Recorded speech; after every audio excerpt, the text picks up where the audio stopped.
Ladies and gentlemen, welcome back. Are you ready for your second act of the evening?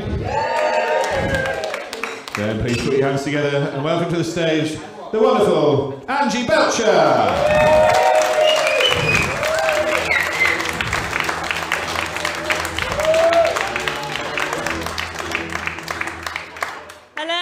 Sexy middle act. How you doing, Bath? All right? It's nice to be here. As soon as I get to Bath, I feel a little bit more Bath. I feel a bit posh. I feel a bit hippie, and then suddenly I really want some lavender-scented candles and some glass beads. Does anybody know where I can get any? I like being here in Bath. It's nice. You know, they say that in London you're only ever 9 yards away from a rat. And in Bath, you're only ever 9 yards away from a Reiki therapist. There's always somebody who wants to rearrange your chakras, isn't there? And I love your shops here. I was coming down the road and I saw someone and they were selling bespoke bunting. Can you imagine if you got to that party, Miranda, someone's come here, they've got tailor-made from Waitrose. I always like to keep an open mind to all that kind of stuff, you know. And you like when you go to festivals, God, you remember festivals. You go to festivals and you're like, oh, the healing fields. What a load of nonsense that is. Then by day 3 you're like, well, maybe a magical frog incantation could help my sciatica. I've been doing a lot of Zoom gigs. Have you been watching a lot of Zoom gigs? I've been doing a lot of meetings on Zoom, and it's nice to be in this room and kind of feel you all here. It's really nice. Because I feel like doing Zoom gigs is a little bit like having sex with a condom on. It takes a lot to set up. Everyone's really embarrassed, and the feeling isn't quite there. You don't quite feel the same feeling, do you? So I tell you about myself. I'm a working class girl. I come from the Midlands. Yay! I know that I'm working class because my mum was a dinner lady and my dad was emotionally repressed. It's like growing up on the set of a Mike Leigh film, complete with sombre clarinets every time he moved. I live in quite a middle-class place now in Bristol. I've kind of moved up in the world. I live in quite a posh place. And I'm always intrigued about how my upbringing was so different to the kids that I see around the place where I live. It's a bit posh. Like I was in the post office queue, and there was this mum there and with her little boy who was kicking and screaming, and all I could hear was, Oberon? Usual words. Feel the feeling and use your words, because they'll do the signing now, don't they, instead of the baby signing. Use your words. Are you feeling angry about something, Oberon? Talk to Mummy. Are you feeling angry? Use your words. Use your words. And all me and the rest of the post office queue were thinking was, don't talk to it, just fucking slap it. Oberon's a cock. If you want to know why he's so angry, it's because you called him Oberon. So I also have a toddler. Has anyone here, give me a cheer if you've ever lived with a toddler? Yeah. And God, it's hard work, and I'm just so glad to be here.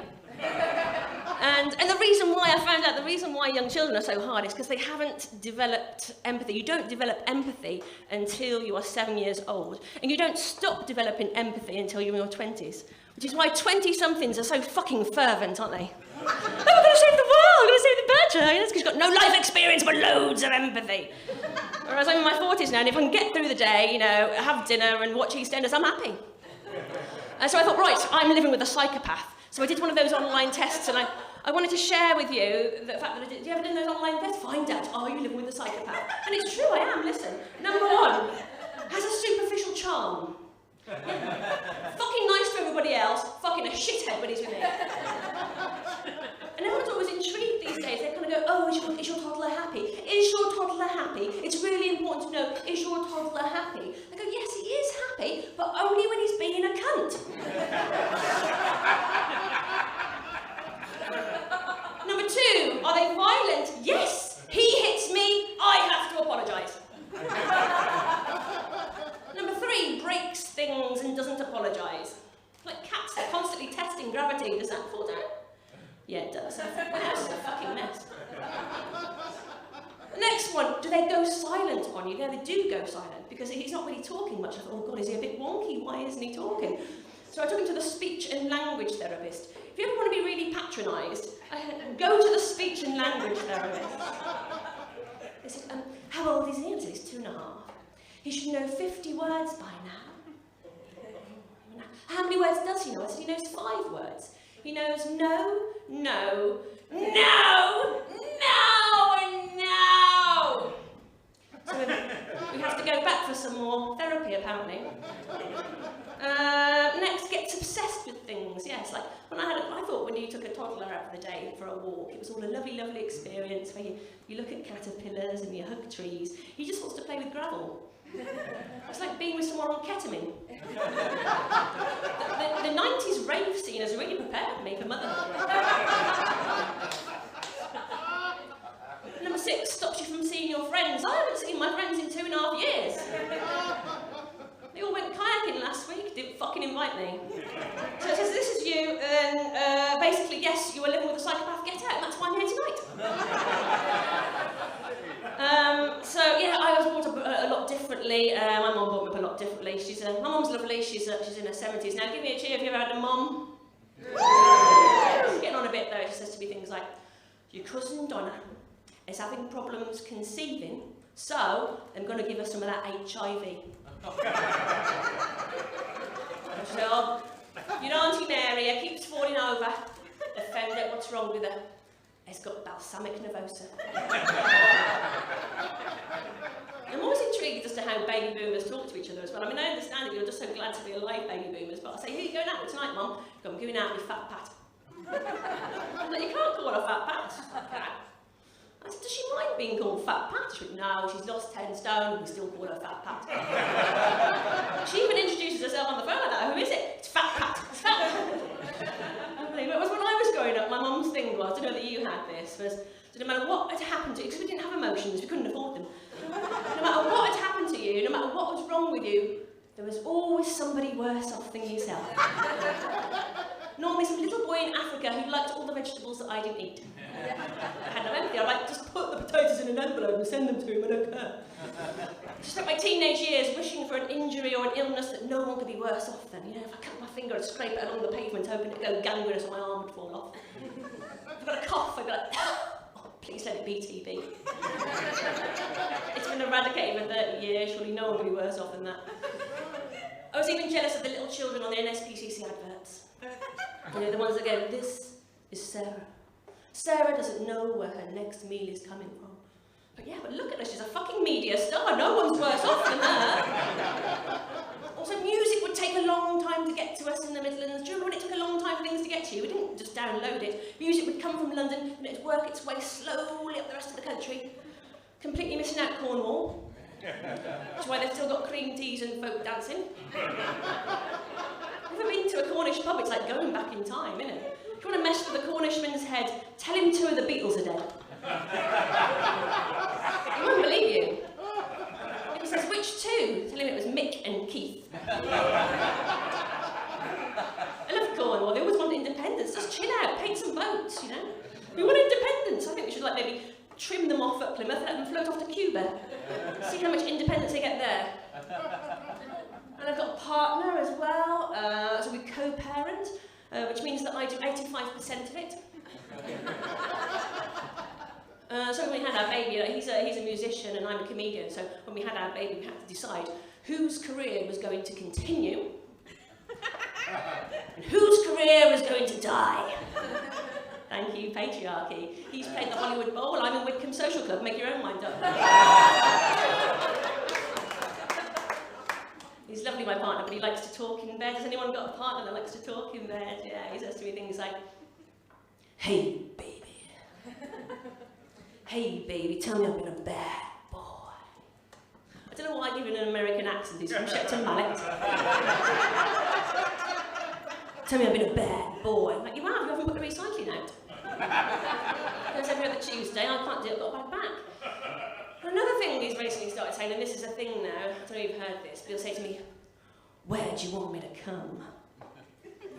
I don't want him to come. You know, I have enough problems working out what yogurt to get in the chiller cabinet at Tesco. It's not a decision I want to make. I'm like, you what? He's like, where do you want me to come? In a tissue in the bathroom. Out the window, just don't get it on a new Egyptian cotton duvet set. See, why do men think that we're interested in spunk? We are not interested at all. I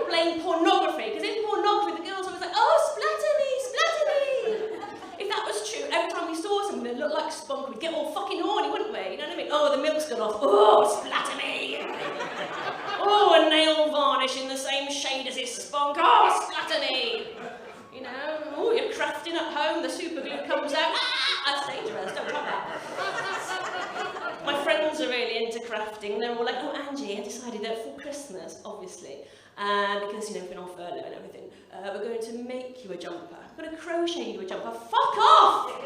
Make me a fucking jumper! I don't want your shit. I know your kids might starve and everything, but I don't want that. And I was intrigued about the different stages of Christmas, because you start off, do your birthday, but you do it, you start off going, I'm not getting anything from a multinational. I'm not going on Amazon. All my gifts have been made by a small colony of lesbian nuns from the Shetland Isles. So you order that, and then next week you're like, oh, my brother wants a Bluetooth headset. No, Bluetooth headset, they don't make them, the Shetland lesbians, they don't make them, so I'll get most of my presents from the lesbian nuns in the Shetland Isles, and one off Amazon. And then, you know, and it comes to the 22nd of December, those fucking nuns haven't sent you any of that fucking alpaca shit you ordered. Because they're too busy praying, so they only make it for an hour a week. Fucking I'll bang it back on Amazon. Right, so that's what I was saying. I'm getting on a bit. I suppose I'm getting on a bit. I'm 45. This was 45 last week, actually. Yeah, so things change, don't they, when you get to your 40s? For example, when I was in my 30s, I used to wear makeup to look pretty. And now I wear makeup to look human. So that I don't scare the cat. And the reason why I had a child so late in life, because they call you a geriatric mum when you're in your 40s, is because when I was in my 30s, you might get this, when you've got no children in your 30s, your mate say to you, you've got loads of time. Yeah, you've got loads of time. You have got loads and loads and loads and loads and loads of time. Loads of time. And then you hit 40 and their tune changes. You've got no time. You've got no time. Quick, freeze your eggs. Find a donor. Shag a tramp. I didn't shag a tramp, but some of the dates I had on Plenty of Fish, you know, they look like they slept in their car. I'm intrigued by dating agencies, are you? They want to know a lot of information about yourself, you know. Oh, how many countries have you visited? How many languages do you know? Are you a two-finger girl or a three-finger girl? Oh, that might have been the Splatter Me website I was looking at. I do worry about the amount of information I put on the internet. For example, I think, oh, what if I get burgled? Then I remember that I've got fuck all worth stealing, you know, so I'm going out for the night. What if people come around and burgle me? I've got nothing worth stealing. I know this because years ago I had to do an insurance audit, and that's where you add up all the things that you have of value in your house, technology-wise. If you do get burgled, you can prove that you had them. My then boyfriend had £4,000 worth of stuff, you know, decks and things that went bing. The grand total of my technology bill came to £39.42. I'm not going to tell you what those two things are, but if I did get burgled tonight, I'm going to spend the rest of the week with really curly hair. And my God, will I be frustrated about it. I am trying to get more into technology and stuff, but I'm a bit rubbish, you know what I mean? I don't think it is like a laptop. I see it as my dad in a box. It's constantly telling me off. You've just taken out your memory stick without properly shutting it down. You've just opened a new tab. I just don't know why they don't have a dialogue box that just says, you obviously can't be trusted with nice things. So before I had this baby 2.5 years ago, I thought I'm going to do a bucket list of everything I've ever wanted to achieve, yeah? Before I have to settle down, become a mum, wear Bowden. And one of the things I've never done is, I've never taken a Class A drug. Give me a cheer if you had a Class A drug bath. So I thought, I'm gonna have me some drugs. So I went to a party and somebody offered me some speed. It's like marvellous, I'd love to try this, thank you. It's like they're offering me a cucumber sandwich. You're not supposed to accept drugs like that. You're probably supposed to go, yes, safe, do this all the time. So I took this speed, and 10 minutes later, I had this sudden realisation. It wasn't that I suddenly understood the world. It wasn't that I wanted to go dancing to shit music till 3 in the morning. I just thought, I could go home and get so much done.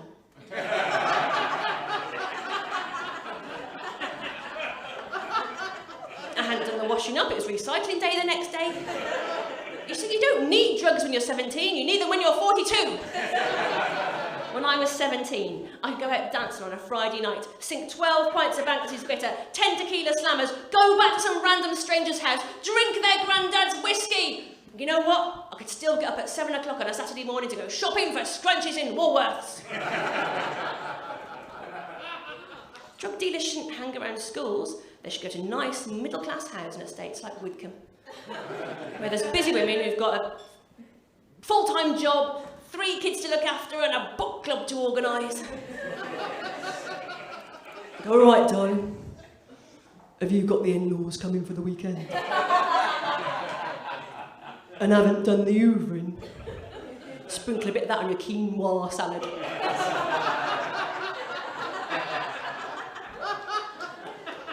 I'm not going to get into drugs too much though, because my God, they're expensive, aren't they? They're more per pound than pine nuts. You know it, Beth. Why are they so expensive, pine nuts? I went to my local organic deli the other day. I went, do you have any other pine nuts? He went, what do you mean, other? I went, just cheaper! Just cheaper. Someone else who has to take a lot of drugs is my mum. She's got one of those diseases. You know, every year there's a new disease. She's got that dementia. That's it, dementia. I've got that dementia. Somebody said to me the other day, we were talking about memory and losing our memory and stuff. And I said, oh, when does your memory come back when you're a mom? And somebody said, when you're about 72 for 5 minutes, and then you get the dementia. And you forget you've even had kids. Anyway, if you've got, you know, when it first came on, I said to the doctors, I said, what can I do to keep her brain going? And she says, just talk to her, just keep talking to her. And if anyone here has got friends or family that've got dementia, it's about just keeping them involved. And he went, just keep talking to her. So I ring her up every morning and I go, Mum, do you remember what you had for breakfast this morning? And every time she'd go, no, Angie, I can't remember what I had for breakfast. And it breaks my heart. And I always say to her, well, there's always somebody worse off than yourself. Auntie Mary's got balsamic nervosa. Deal with it. You've been lovely. Thank you ever so much for listening to me and letting me be your lovely middle act. You're going to really enjoy your headline act. So have a lovely time back. Do follow me on Facebook and Twitter. Don't bother on LinkedIn. It's fucking boring. Ta-ra. I've been Angie Belcher.